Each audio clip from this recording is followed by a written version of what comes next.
बहुत पसंद आया, इसे मुझे दे दो। मैं इसे महाराज को भेंट करूंगा, वो बहुत खुश हो जाएंगे। लाओ। केशव ने तुरंत वो चित्र सैनिक को दे दिया और बदले में बहुत सारा धन ले लिया। कुछ देर बाद वही सैनिक राजमहल पहुंचा और राजा विक्रम के सामने उपस्थित हुआ। वो सुंदर घने जंगलों के बीच बना हुआ एक बहुत ही भव्य महल था। शाम का समय था और आदित्य महल के बाहर खड़ा होकर चारों ओर देख रहा था। महल के आसपास खड़े सभी सैनिक पत्थर के बने हुए थे। ये क्या? आखिर मैं यहाँ कैसे आ गया? और ये तो बड़ा ही सुंदर महल है, लेकिन यहाँ के सैनिक ये पत्थर के क्यों बने हुए हैं? हाँ। इतना कहकर आदित्य धीरे धीरे कदम बढ़ाते हुए महल के अंदर चला गया। कुछ देर बाद आदित्य महल के कक्ष में जा पहुंचा। तभी उसकी नजर दीवार पर लगी एक बहुत ही सुंदर राजकुमारी की तस्वीर पर पड़ी थी। हाँ, न जाने क्यों ऐसा लग रहा है जैसे मेरा इस तस्वीर से कोई बहुत ही गहरा संबंध है।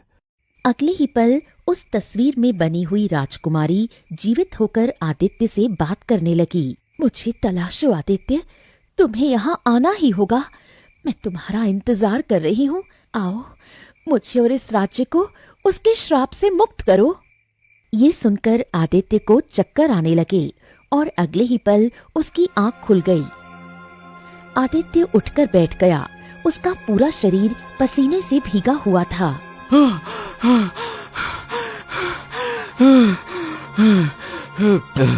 बाप रे, आखिर मुझे बार बार ये सपना क्यों आता है? क्यों सपने में वो राजकुमारी मुझसे कहती है कि मुझे वहां पहुंचना ही होगा? कुछ देर बाद आदित्य ने खुद को संभाला और जब वो अपने घर से बाहर निकला तो सुबह हो चुकी थी। आदित्य केशव नगर राज्य में रहता था और वो एक चित्रकार था। उसने अपनी तुलिका उठाई और उसी राजकुमारी का चित्र बनाने लगा जिसे उसने सपने में देखा था, लेकिन कई प्रयासों के बाद भी वो चित्र नहीं बना पाया।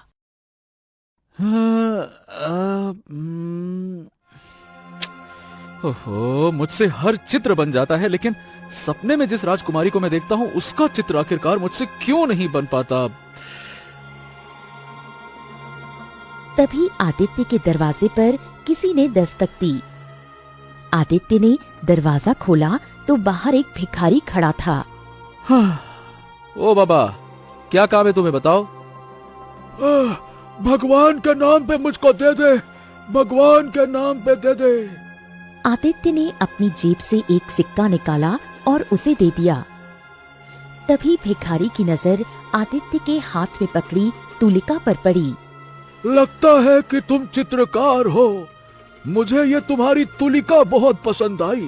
क्या तुम मुझे इसे दे सकते हो? लाओ, इसे दे दो मुझे ये बहुत अच्छी लगी। क्या?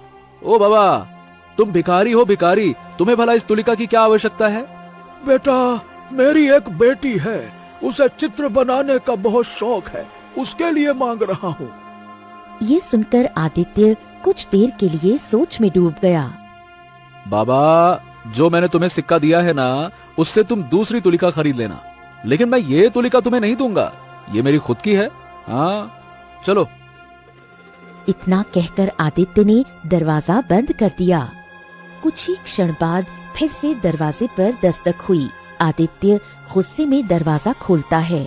अरे, कितनी बार कहा बाबा कि मैं ये तुलिका तुम्हें नहीं देने वाला, तुम बार बार क्यों? ओ, कौन सी तुलिका? काय की तुलिका? ए भैया आदित्य, मैं केशव हूँ, केशव, और मैं हर बार की तरह तुमसे चित्र लेने आया हूँ ताकि उन्हें बाजार में बेच सकूं। ए भैया, तुम्हारी तुलिका उलिका नहीं चाहिए, तुलिका तुम रखो, चित्र तुम बनाओ, मुझे चित्र दो, मैं बेचूं। लाओ। ये सुनकर आदित्य जैसे होश में आ गया। क्षमा करना केशव, मुझे लगा कि कोई भिखारी है। इतना कहकर आदित्य केशव को अपने कमरे के अंदर ले गया जहाँ बहुत सारे चित्र रखे हुए थे। अच्छा, तो तुम मुझे भिखारी समझ रहे थे? बोलो बोलो। आदित्य हल्का मुस्कुराया, लेकिन उसके चेहरे पर चिंता साफ झलक रही थी। अरे नहीं केशव, कुछ दिनों से क्या है कि मेरे साथ ना बहुत अजीब चीजें हो रही हैं।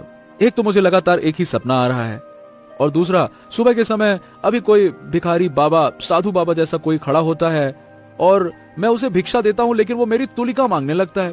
कहता कि उसकी बेटी है, उसको चित्र बनाना पसंद है, तुलिका चाहिए। अब समझ नहीं आता, कभी कोई भिखारी आता है, कभी कोई तुलिका मांगता है। अब सपने तो आ ही रहे हैं।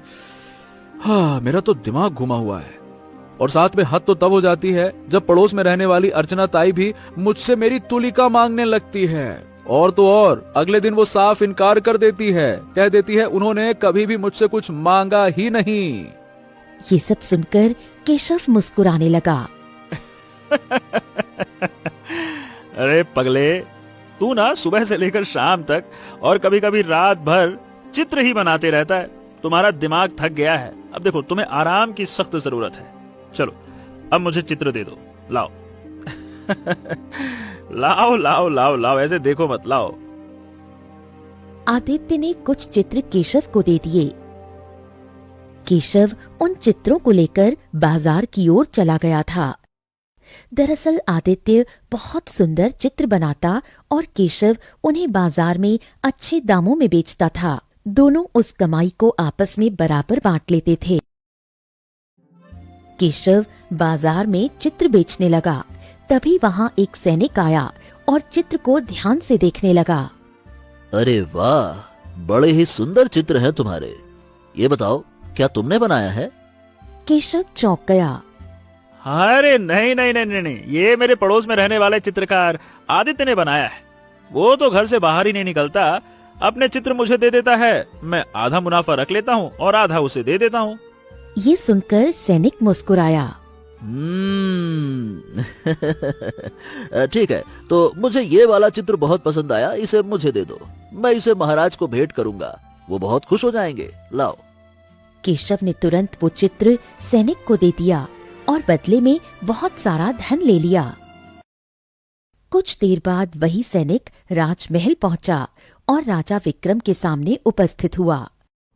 Subscribe to channel